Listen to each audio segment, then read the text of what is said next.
이번 시간에는 공간 벡터의 내적에 대해서 알아보도록 하죠. 늘 얘기해 왔지만 평면 벡터를 공간 벡터로 확장했을 뿐이지 그 기본적인 내용에는 전혀 차이가 없습니다. 그래서 여기도 보시면 0벡터가 아닌 두 공간 벡터 A와 B에 이루는 각의 크기를 세타라고 할 때 세타는 0부터 파이를 얘기하겠죠. A와 B의 내적은 A 벡터의 크기, B 벡터의 크기 곱하기 코사인 세타라는 거 평면 벡터에서와 전혀 달라진 게 없습니다. 똑같다는 얘기죠. 그래서 공간에서도 벡터의 내적은 크기 곱하기 코사인 세타로 정의된다라는 걸 보시면 되고요. 여기서도 역시 이 성분들로 표현된 벡터들 있죠. 얘네들의 내적은 X 성분들끼리의 곱 더하기 Y 성분들끼리의 곱 더하기 G 성분들끼리의 곱으로 나타내어집니다. 자, 이게 왜 이렇게 되냐 하면요. 우리 요게 이 A 벡터라는 것을 어떻게 표현할 수 있다라고 배웠냐 하면 A1의 E1 벡터 플러스 A2의 E2 벡터 그 다음에 플러스 A3 곱하기 E3 벡터 요렇게 표현할 수 있다라고 배웠죠. 그 다음에 B 벡터라는 놈 역시 B1의 E1 벡터 B2의 E2 벡터 그 다음에 B3라고 말하면서 A3라고 쓰고 있네요. B3의 E3 벡터 이렇게 보시면 됩니다. 됐죠? 이 E1, E2, E3 벡터는 각각 X축의 양의 방향, Y축의 양의 방향, G축의 양의 방향과 방향이 똑같으면서 크기가 1인 벡터들을 얘기하기 때문에 얘네들 서로는 전부 다 직각을 이루고 있다는 걸 볼 수가 있죠. 따라서 A와 벡터 B의 내적이라는 것은 이놈과 이놈 두 개를 이렇게 쭉 분배해주면 되는데 요렇게 두 개를 곱해주시면 요건 이제 A와 B의 내적이겠죠? A와 B의 내적을 해주시면 A1, B1의 E1 벡터의 크기의 제곱 요렇게 됩니다. 요렇게 곱하면. 그 다음에 요렇게 곱하면 E1과 E2가 수직이기 때문에 0이죠? 그 다음에 요렇게 곱해도 E1과 E3가 수직이니까요. 결국 요렇게 서로 다른 E1, E2가 곱해지거나 E2와 E3가 곱해지면 내적이 모두 0이 됩니다. 그러면 남는 건 지네들끼리 곱한 거 있죠. 예를 들면 E2와 E2가 곱해지면 여기다가 플러스 A2, B2의 E2 벡터 크기의 제곱이 나오고요. 그 다음 플러스 여기서도 마찬가지입니다. A3, B3의 E3 벡터의 크기의 제곱 이렇게 나오겠죠. 근데 요놈들이 전부 단위 벡터니까 크기가 1이 됩니다. 그래서 요놈도 1, 요놈도 1, 요놈도 1 해버리면 남는 놈은 그냥 누구만 남는 거예요. A1, B1 플러스 A2, B2 플러스 A3, B3 요렇게 남게 됩니다. 그래서 역시 성분들로 표현을 하게 되면은 벡터의 내적은 X 성분들끼리의 곱 더하기 Y 성분들끼리의 곱 더하기 G 성분들끼리의 곱 이렇게 된다라는 걸 보시면 되겠죠. 됐죠? 당연히 A 벡터나 B 벡터 중에 0벡터인 놈이 끼어 있다라면 혹은 둘 다 0벡터가 된다라면 크기가 0이기 때문에 내적은 0이 됩니다. 자, 그 다음 평면 벡터에서와 마찬가지로 공간 벡터에서도 내적의 연산 법칙이 성립이 되는데요. 교환 법칙은 A 벡터 내적 B 벡터나 B 벡터 내적 A 벡터가 똑같은데 이거는 그냥 크기 곱하기 코사인 세타이기 때문에 순서가 바뀌면 이 벡터 B와 벡터 A의 크기가 바뀔 뿐입니다. 순서가. 근데 곱셈에서는 교환 법칙이 성립하니까 당연히 이놈도 성립하겠죠. 그 다음 결합 법칙 역시 요놈은 성분들끼리의 내적이 어떻게 되는지를 알고 있다면 얘가 왜 이렇게 되는지 금방 알 수 있어요. 그래서 K 곱하기 A 벡터라 봤자 이 각각 A 벡터 각각의 성분에 K배를 해준 다음에 내적을 해주나 혹은 B 벡터에 K배를 해준 다음에 내적을 해주나 혹은 내적을 해준 그 결과에 K배를 해주나 다 똑같다라는 거 이미 평면 벡터에서 다 증명했던 겁니다. 그래서 그거 그대로 갖다가 공간 벡터에 적용시키면 된다라는 거 여러분들이 알고 계시고요. 마찬가지입니다. 분배 법칙도 성분으로 이렇게 표현되는 벡터의 내적을 생각하신다면 요게 A 내적 B 플러스 A 내적 C 이렇게 분배가 된다라는 거 여러분들이 충분히 아실 수 있습니다. 이것도 마찬가지고요. 역시 얘들도 평면 벡터에서 다 증명했던 거기 때문에 여러분들 스스로 충분히 왜 이렇게 되는지 한 번씩 다 보일 수 있을 거라고 믿어 의심치 않습니다.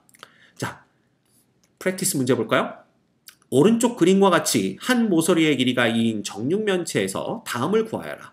AC와 AF의 내적 구하래요. 자, AC는 여기 이렇게 그려지고요. AF는 이렇게 그려집니다. 그치? 얘네들의 내적을 구하라 그랬는데 이 한 모서리의 길이가 2다 그랬으니까 이 AC 벡터의 크기는 2루트 2고요. AF 벡터의 크기도 2루트입니다. 게다가 C하고 F를 연결을 해주면 이 CF의 길이도 2루트이기 때문에 삼각형 ACF가 정삼각형이 돼요. 그 얘기는 요 둘이 이루고 있는 각이 60도라는 얘기가 되겠죠. 결국 얘는 2루트 2 크기입니다. 곱하기 2루트 2 크기죠. 곱하기 코사인 60도 2분의 1 이렇게 해서 정답이 4가 나오는 걸 볼 수가 있어요. 됐죠? 네, 어렵지 않게 구해내실 수 있습니다. 그 다음 AE와 DC, AE는 요놈이고요. 그 다음에 DC는 요놈인데 보나마나 얘네들은 DC 벡터와 똑같은 게 AB 벡터잖아요. 얘네들의 내적인데 여기가 수직이기 때문에 내적은 0이 됩니다. 됐죠? 네, 어렵지 않게 다 구해내실 수 있습니다. 그 다음에 AC와 AG의 내적을 구하라 그랬는데 AC는 이렇게 보시면 되고요. 그 다음에 AG는 이렇게 보시면 됩니다. 자, 여기서는 내적의 기하학적인 의미를 보시면 되는데 내적이라는 것은 AG 벡터에서 이 G점의 수선의 발을 AC 쪽으로 내렸을 때 그 수선의 길이, 그러니까 A로부터 그 수선의 발까지의 길이와 AC 크기를 그냥 곱하면 된다고 그랬죠. 그런데 이 G에서 AC 쪽에 수선의 발을 내려봤자 누구냐 하면 바로 C점이 됩니다. 따라서 요놈의 내적은 결국 AC 크기의 제곱과 똑같다라는 것을 알 수가 있고요. AC의 크기가 2루트 2였으니까 제곱하면 8이 내적이 됩니다. 됐죠? 마지막 AB와 GH의 내적입니다. AB는 요놈이고요. 그 다음에 GH는 요놈입니다. 근데 GH가 결국은 요 GH라는 놈이 마이너스 BA 벡터와 똑같기 때문에 얘네들은 크기 곱하기 뭐가 돼요? 코사인 세타죠. 근데 둘 다 크기는 2고요. 그 다음에 얘네들이 이루고 있는 각은 방향이 정반대이기 때문에 180도가 됩니다. 따라서 코사인 180도는 마이너스 1이다 라는 거 알고 있죠. 그래서 이 내적의 결과는 마이너스 4가 됩니다. 됐죠? 어렵지 않습니다. 자, 그 다음 두 벡터 성분으로 표현되어 있네요. 요놈과 요놈의 내적 해봤자 X 성분들끼리의 곱 0, 그 다음에 Y 성분들끼리의 곱 마이너스 3, 그 다음에 G 성분들끼리의 곱 6 해서 3이 되는 걸 금방 알아낼 수 있습니다. 됐죠? 오케이. 자, 그렇다면 벡터, 공간 벡터의 내적을 배웠으니까 평면 벡터에서도 내적 배운 다음에는 두 벡터가 이루는 각의 크기에 대해서 배웠었습니다. 공간에서도 마찬가지예요. 그래서 여기 보시면 0벡터가 아닌 두 공간 벡터 얘와 얘가 이루는 각의 크기를 세타라고 한다면 당연히 코사인 세타는 크기 곱하기 크기분의 내적이겠죠? 근데 이 크기라는 놈이 성분으로 표현됐으니까 결국 원점에서 2점까지의 거리, 그다음 원점에서 2점까지의 거리 분의 얘네들의 내적으로 표현이 됩니다. 역시 평면 벡터에서 했던 거와 동일한 내용입니다. 다만 지성분이 추가되었기 때문에 내적에서도 지성분, 그 다음에 크기에서도 지성분을 고려만 해주면 된다라는 걸 의미하죠. 됐죠? 어렵지 않습니다. 그 다음 0벡터가 아닌 두 공간 벡터 A, B에 대해서 이게 0벡터가 아닐 때 얘기입니다. A와 B가 수직이라면 내적은 0이고 내적이 0이라면 A, B는 수직이다. 그래서 내적이 0인데요, 선생님. A나 B가 0벡터여도 0 되는 거 아닌가요? 이런 분들이 계시는데 0벡터가 아닌 두 공간 벡터에 대해서 얘기입니다. 됐죠? 그 다음에 A와 B가 평행하다라는 것은 결국 방향이 똑같거나 혹은 정반대인 케이스를 얘기합니다. 왜? 평행하다는 벡터에서는 한 놈이 다른 놈의 실수배로 표현되는 거기 때문에 그 실수는 양수일 수도 있고 음수일 수도 있다라는 거고요. 그 다음에 0은 아니겠죠. 왜냐하면 0벡터가 아닌 두 공간 벡터 그랬으니까. 따라서 양수배로 표현된다라는 것은 방향이 똑같다라는 얘기고요. 음수배로 표현된다라는 건 방향이 정반대이기 때문에 이런 경우 두 벡터가 이루고 있는 각은 0도 혹은 180도 이렇게 됩니다. 이때 코사인 0도는 얼마고요? 코사인 0도는 1이고요. 코사인 180도는 얼마이기 때문에 마이너스 1이기 때문에 내적은 크기 곱하기 1 혹은 마이너스 1 그래서 플러스 마이너스 벡터들 크기의 곱이다. 이렇게 다 기억하실 수가 있습니다. 됐죠?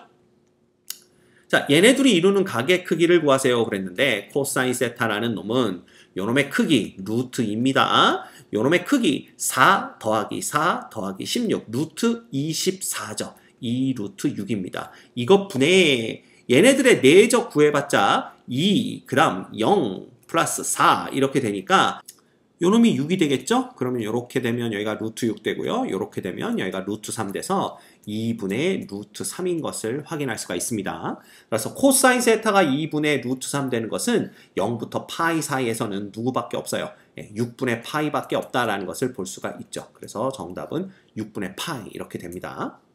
그 다음 두 벡터 얘와 얘가 서로 수직이 되도록 얘가 수직이 된다라는 것은 내적이 0 된다라는 거니까 A와 B의 내적을 계산해 보시면 2K 플러스 3-3K 마이너스 10이 0 돼야 됩니다. 결과적으로 K가 마이너스 7 되면 되겠네요. 간단하죠? 그 다음 두 벡터 얘가 평행이 되도록 하는 MN 그랬는데 평행이 되려면 얘네들의 내적이 이놈의 크기 곱하기 이놈의 크기 곱하기 플러스 마이너스 1 이런데 그거 그렇게 볼 필요 없습니다. 평행이라는 것은 한 놈이 다른 놈의 실수배가 돼야 되기 때문에 분위기 딱 보니까 4하고 마이너스 2만 보면 이놈의 마이너스 2배가 얘랑 똑같아야 되네요. 그래서 마이너스 2n 마이너스 2가 7 돼야 되고요. 그렇죠? 그 다음에 마이너스 2가 2n 마이너스 3 되면 됩니다. 따라서 여기서 보시면 n이라는 놈은 마이너스 2분의 9가 되는 걸 볼 수가 있고요. 여기서 m이라는 놈은 2분의 1 되는 걸 볼 수가 있기 때문에 m 플러스 n이라는 놈은 마이너스 2분의 8, 즉 마이너스 4가 되는 것을 금방 알아낼 수 있죠. 됐지? 어렵지 않습니다.